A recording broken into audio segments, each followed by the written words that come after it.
Taon-taon, marami sa ating mga kababayan ang nangingibang bansa.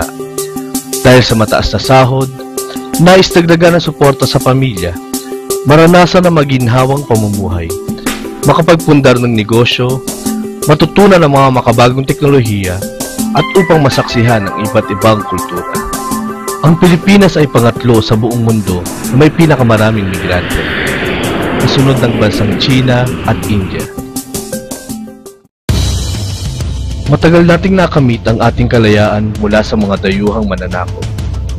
Ngunit, bakit nananatili pa rin nakagapos ang marami sa atin sa kahirapan? Isang dahilan ay ang ating kakulangan ng kaalamang pinansyal. Ito ay napakahalagang sandata upang makamit ang kalayaang pinansyal o financial freedom. Sa ngayon, tinatayang mahigit 9 na milyong Filipino ang naninirahan at nagtatrabaho sa 200 pook sa buong mundo. Karamihan ay pumupunta sa Estados Unidos, Saudi Arabia, Canada, United Arab Emirates, Australia, Malaysia, Japan, United Kingdom, China at Kuwait. Noong taong 2011, itinatayang $20 bilyong ang kabuuang remittance na tinanggap ng bansa mula sa mga overseas Filipinos. Ang mga kababayan natin ay nakikipagsapalaran sa ibang bansa, namumuhunan ng pagod, pawis, at pangungulila sa pamilya. Ang lahat ng ito ay kanilang nilalabanan upang makamit ang magandang kinabukasan. Sa gitna ng hirap at tiyaga nila, marami pa rin ang walang naiipon at hindi handa sa pagbabalik bayad. Ano ang dahilan?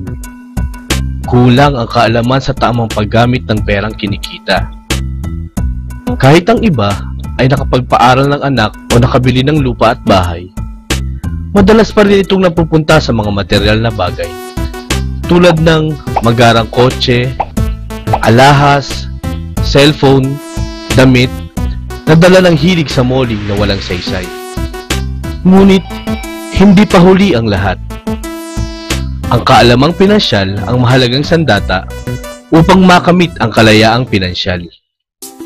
Dapat, aralin ang sariling kalagayan at ang kinagawi ang palakad ng kabuhayan.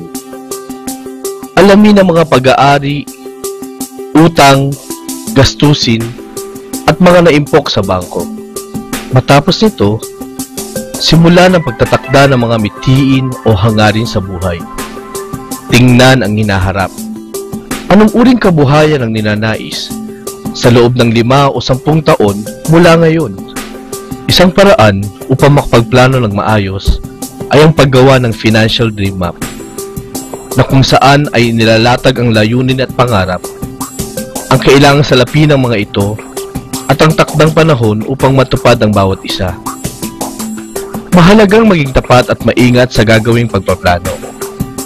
Mahigpit na suriin kung alin lang ang kaya at mahalagang unahin muna.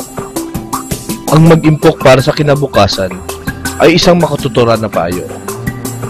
Bigyan ng sapat na kahalagahan ang tamang paraan ng pag-iipon upang magkamit ng katatagan ng sarili at ang pamilyang iniwanan. Ano nga ba ang tamang hakbangin sa pag-iipon ng kinikita?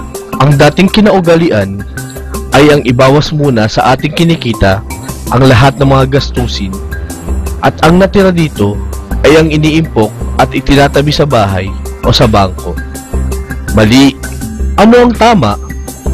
Dapat nating unahing ibawas ang hinahangad na maipon at ang matitira ang siyang pagkasyahin sa mga kinakailangang gastusin. Sa gayon, maaari nang ilagay ang naitabing salapi sa mga produktong inaalok ng mga matatag na bangko, tulad ng time deposit, maliliit na treasury bills, insurance at iba pa. Sa paglipas ng takdang panahon, ang mga ito ay tutubo at kikita ng interes na higit na mataas kaysa sa savings account, tulad ng 3 o 5%. Ayon sa tagal nitong nakadeposito sa bangko o sa napiling kumpanya ng seguridad. Ating tandaan, mag-ipon at mag-impok muna bago gastusin ang natirang salapi. Alamin nating mabuti kung ang ating mga gastusin ay kailangan ba talaga o kapritsyo lamang. Alamin kung makabuluhan ang mga binibili sa pamamagitan ng salaping kay hirap kitain. Matutong tumanggi at magsabi ng hindi sa hinaing ng mga kamag-anak at mahal sa buhay. Ipaalam na ang paghihigpit ay alang-alang sa kanila ring kinabukasan. Magkaroon ng planong pinansyal. Ito ang magiging gabay upang makamit ang pangarap na katatagan habang buhay. Di pa tapos ang laban sa kalayaan. Kalayaan laban sa kahirapan ang kailangan. Magplano, mag-impok, mamuhunan sa sariling bayan para sa ikauunlad ng pamilya at sambayanan.